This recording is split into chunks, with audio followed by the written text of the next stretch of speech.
இது வந்து ஒரு பாறை. இது வீடியோவில் பார்க்க சின்னதாக இருக்கிற மாதிரி இருக்குது, ஆனால் 200 அடி ஹைட்டாக இருக்குது. இந்த பாறை மேலே ஏற போகிறோம். இப்போ எதுக்கு அப்படின்னா, இது கிரானைட்டுக்கு ஆகுமா இல்லையான்னு டெஸ்டிங் பண்ணுறது. இப்படி தான் நான் மலையாக ஏறி பாறைங்களை கண்டுபிடிச்சி கிரானைட்டுக்கு ஆகிற மாதிரி இருந்துச்சுன்னா கிரானைட் டெண்டர் போடுவோம். இது வந்து மேலேருந்து வீடியோ எடுக்கிறேங்க. பாருங்கள், மேலே ஏறிட்டோம் அப்படிங்கிறதுக்கு. ஒரே ஆளாக ஏறிடுவேன் பாருங்கள்.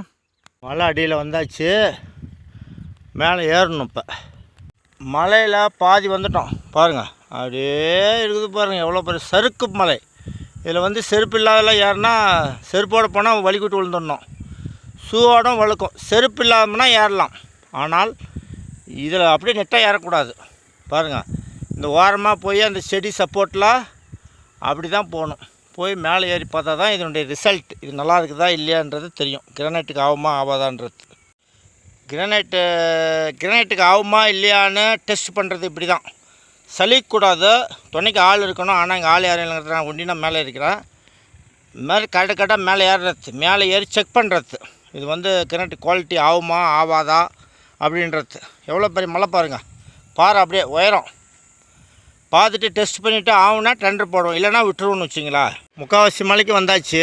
அப்படியே சறுக்கி விடுற மலை பாருங்கள். அங்கேருந்து உருண்டா 200 அடி கீழே போய் தான் விழுவணும், 100 அடிக்கு மேலே போய் கீழே தான் விழுவணும். மூளைக்கெல்லாம் அப்படியே சேரிப்படும். அது மாதிரி பாரு, இது செக் பண்ணலாம் கிரானைட்டுக்கு ஆகுதா இல்லையான்ட்டு பார்க்கலான்ட்டு.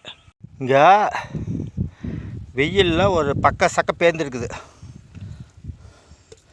என்ன கலருங்கிறது தெரிஞ்சிடுச்சு. இதில்